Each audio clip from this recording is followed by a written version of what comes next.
Hello friends, आज हम discuss करेंगे CSIR NET June 2018 question is a part B. ये आपका क्वेश्चन लीनियर अलजेब्रा की रैंक ऑफ ए मैट्रिक्स से पूछा गया है और इसमें नॉन सिंगुलर सिंगुलर की बातें हैं, मैट्रिक्स पर काम किया गया है। बहुत बड़ा क्वेश्चन नहीं है, लेकिन आपका ये क्वेश्चन कॉन्सेप्ट पे है और मैं सोचता हूँ कि आप एक बार इसको ज़रूर देखें। ठीक है, तो एक बार क्वेश्चन को पहले पढ़ते हैं, फिर उसके बाद समझते हैं कि इस टाइप का क्वेश्चन आगे भी एग्ज़ाम में आएगा और कई बार पीछे भी आया है, आगे भी आएगा। तो एक बार इस क्वेश्चन को ज़रा रीड करते हैं हम कि किस तरह से हमें इसको सॉल्व करना है। ठीक है, late A be M cross N matrix and B be N cross M matrix over real number with M is less than N, then option first AB is always non-singular, AB is always singular, BA is always non-singular और BA is always singular। ठीक है, ये आपके चार option हैं। बात करते हैं इसके सलूशन की। आपको दो मैट्रिक्स गिवन है, एक मैट्रिक्स की जो साइज़ है वो m/n है और एक मैट्रिक्स है उसकी जो साइज़ है वो n/m है। तो अगर आप ए बी की बात करें तो ए बी जो है डिफाइंड है। क्यों? इनका नंबर ऑफ ए कॉलम और इनका नंबर ऑफ ए रो दोनों बराबर है, मतलब ये दोनों बराबर होता है तभी आपका जो ए बी होता है वो डिफाइंड होता है। तो ए बी का जो ऑर्डर आएगा, अगर आप निकालते हैं, अगर मैट्रिक्स स्क्वायर हो जाती है तो उसके ऑर्डर की बात आप कर सकते हैं, कोई दिक्कत नहीं है। तो m/n n/m, तो ये कट जाएगा, मतलब आपका जो ए बी का ऑर्डर आएगा वो m आ जाएगा। ठीक है, मतलब जो आपकी ए बी की साइज़ बनेगी वो m/n बनेगी। ठीक है, और इन्होंने ये कहा है कि जो आपका m है वो n से लेस है। ठीक है, तो इन्होंने ये कहा है कि ये ऑलवेज नॉन सिंगुलर आएगा, मतलब ये इनका जो डिटर्मिनेंट आएगा वो 0 आएगा। ठीक है, और ये मैट्रिक्स का ऑर्डर m है। ठीक है, अगर इसका रैंक की बात करें, अगर इसका रैंक m आ जाए ना, अगर इसका नॉन सिंगुलर ना तो नॉन ज़ीरो, ये मैट्रिक्स का ऑर्डर n है, m है, तो अगर इसका रैंक ऑफ ए बी निकाले अगर m आ गया ना, तब मैं कहूँगा ये मैट्रिक्स का जो डिटर्मिनेंट आएगा वो नॉन ज़ीरो आएगा। ठीक है, तो रैंक ऑफ ए बी निकालेंगे तो m अगर आएगा तब। ठीक है, अब रैंक ऑफ अगर ए बी निकाला जाए तो रैंक ऑफ ए बी निकालेंगे तो रैंक ऑफ ए बी निकालेंगे तो रैंक ऑफ ए बी जो होगा रैंक ऑफ ए से कम आएगा और रैंक ऑफ ए बी जो होगा रैंक ऑफ बी से कम आएगा।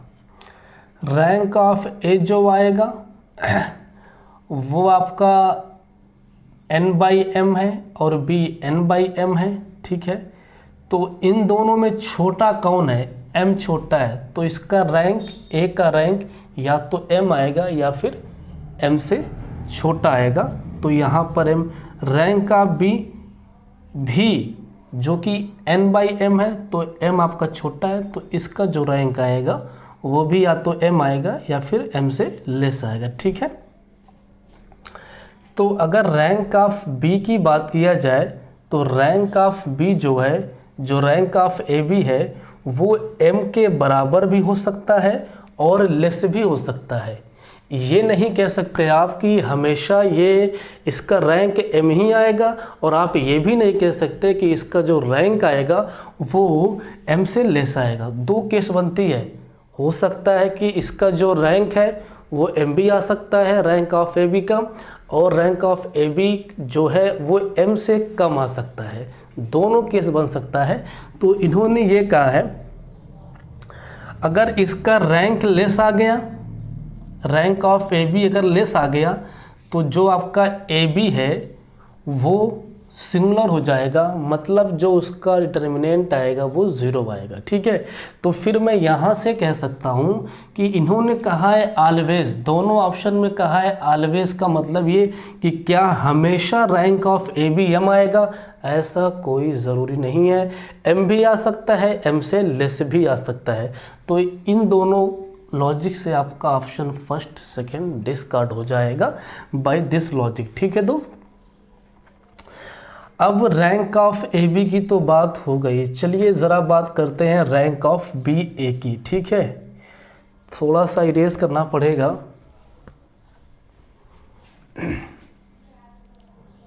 और ये सारी चीज़ें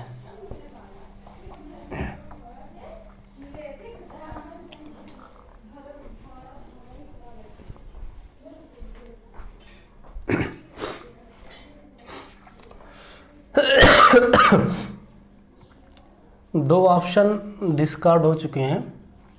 अब ज़रा बात करते हैं rank of B A. B A के बारे में बात चल रहा है, तो बी ए अगर आप डिफ़ाइन करते हैं तो बी ए तो m इक्वल टू एम, इसका कॉलम इसका रो बराबर है, तो बी ए आपका डिफाइंड है और जो इसका साइज़ आएगा वो n बाई एन का आएगा। ठीक है, बी ए यहाँ पे आएगा तो नहीं, जैसे कि अगर आप बी ए निकालते हैं ना तो बी आपका यहाँ पे आ जाएगा और ये आपका कितना है, ये आपका तो n बाई एम है और ये आपका m बाई एन है। तो जब आप बी ए निकालेंगे तो आपको ये कट करके n बाई एन मिल जाएगा, मतलब आपकी जो इस मैट्रिक्स की ऑर्डर आएगी वो n आएगी। ठीक है, अब अगर इसका डिटर्मिनेंट नॉन ज़ीरो तो B A non singular, determinant zero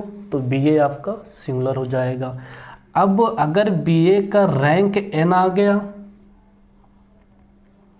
तो ये ऑलवेज नॉन सिंगुलर हो जाएगा। अगर बी ए का रैंक n से लेस आ गया तो ये हमेशा जो होगा सिंगुलर हो जाएगा। चलिए देखते हैं कि क्या पॉसिबिलिटी बनती है। रैंक ऑफ, अगर हम रैंक ऑफ ए बी की अगर बात करें, सॉरी बी एम कम चल रहा है, रैंक ऑफ बी ए में अगर बात करें तो रैंक ऑफ ए बी और रैंक ऑफ बी से भी लेस आएगा। तो रैंक ऑफ ए कितना आ सकता है, m बाई एन में काम चल रहा है, m छोटा है तो बहुत ज़्यादा से ज़्यादा रैंक m आ सकता है और यहाँ भी ज़्यादा से ज़्यादा m ही आ सकता है। तो रैंक ऑफ बी ए ज़्यादा से ज़्यादा m आ सकता है और m से लेस भी हो सकता है। और रैंक ऑफ बी ए की तो बात हो चुकी है कि या तो m या फिर m से कम, तो यहाँ पर तो ऑर्डर n है और rank of B A M आ रहा है, मतलब n से छोटा है, तो इसका जो रैंक ऑफ बी ए आ गया वो n से कम आ गया। जब n से कम आ गया तो ये मैट्रिक्स का जो डिटर्मिनेंट आएगा वो ज़ीरो हो जाएगा, वो ज़ीरो हो जाएगा। तो ऑलवेज आपकी बी ए जो है वो सिमिलर है, तो option third is discard, fourth is correct. ठीक है, ये लॉजिक है दोस्त, ये रिज़ल्ट है, ये आपके रिज़ल्ट हमने लगाया है और ये बुक में आपको मिल जाएगा। Rank of A B equal to या less than rank of A, rank of A B is less than rank of, ये रिज़ल्ट है, बहुत बड़ा नहीं है, ये आपका रिज़ल्ट है, हमने लगाया है और बाकी तो लॉजिक होता है। ठीक है, और इसके अंदर कुछ खास नहीं है, एक दो रिज़ल्ट पे काम हुआ है। एक क्या है, अगर कोई मैट्रिक्स है और उसका जो ऑर्डर अगर n है ना और इसका रैंक अगर n आ गया तो ये मैट्रिक्स ऑलवेज नॉन सिंगुलर हो जाएगी। अगर इसका रैंक n से कम आ गया तो फिर आपकी ये मैट्रिक्स ऑलवेज सिंगुलर हो जाएगी। ये भी आपका एक थ्योरम है।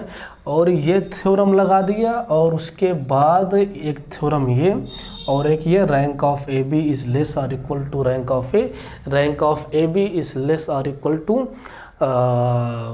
B, rank of B. तो ये 2 रिज़ल्ट है दोस्त, और मेरे ख्याल से कोई ज़्यादा बड़ा नहीं है।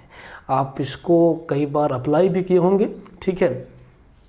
ये क्वेश्चन है, पार्ट बी का क्वेश्चन था, 3 मार्क्स का आपका ये क्वेश्चन है, जो कि नेट के एग्ज़ाम में एक बार पूछा गया है। रैंक पे क्वेश्चन कई बार पूछा गया है, और आगे भी मेरे ख्याल से पूछा जाएगा, इसमें कोई दिक्कत नहीं है। आप इसको स्किप नहीं कर सकते। रैंक ऑफ ए मैट्रिक्स क्या होता है, डिटर्मिनेंट क्या होता है किसी मैट्रिक्स का, नॉन सिंगुलर, सिंगुलर, ये सब आपकी मैथ की एक लैंग्वेज है, ये डिफिनेशंस है, ये बेसिक कॉन्सेप्ट्स है, ये आपको आना चाहिए। और दूसरी बात दोस्त ये ऑलवेज, ये भी मैथ की एक लैंग्वेज है। और ये तो इस सारा जो काम हुआ है वो इस पे हुआ है, m is less then n। अगर m is less then n नहीं होता तो आप क्वेश्चन के बारे में कोई गारंटी नहीं दे पाते। सारा जो काम है वो m is less then n। अगर m को आप ड्रॉप कर देते हैं तो इसका कोई भी ऑप्शन सही से ट्रू नहीं होगा, ठीक है, सही से ट्रू नहीं हो सकता। तो सारी जो कारीगरी है वो m is less then n पर है। और बाकी तो मुझे नहीं लग रहा है इसमें कोई ख़ास बात है, रिज़ल्ट पे काम है। और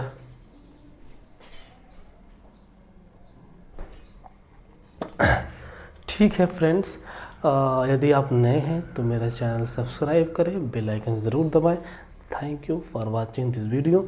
और इसी तरह से आप मैथमेटिक्स के बहुत सारे CSI या नेट के सॉल्यूशंस पाएंगे, गेट के भी पाएंगे, IIT जैम के भी पाएंगे। और उसके साथ साथ आप NBHM, TFIR, जो भी आपके ये बड़े बड़े स्कॉलर हैं, इनकी भी आप पाएंगे। Thank you for watching this video.